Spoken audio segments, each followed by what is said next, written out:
Hello guys, sana pabilad ako ng isda guys para may tuyo tayo, no? Para may tuyo.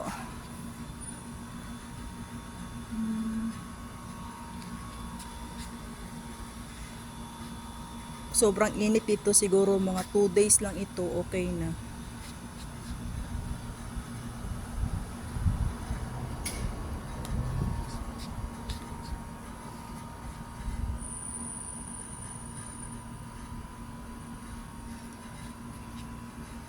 Naka-stack lang kasi ito sa freezer kaya kinuha na lang. Kahapon ko to ginawa. Ngayon ko siya nilagay kasi mainit sa labasan.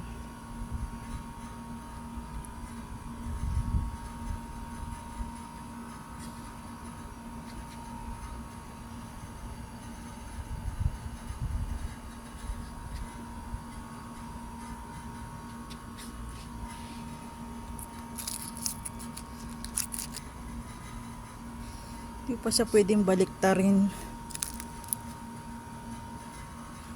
Baka bukas tapos na ito eh.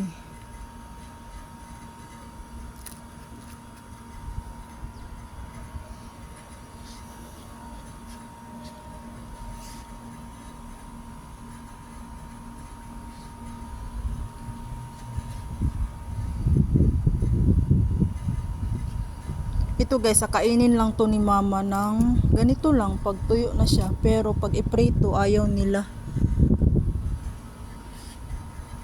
Kainin lang yan siya ng ganyan. Pag tuyong tuyo na siya. Pero ayaw nila ng prito kasi maamoy.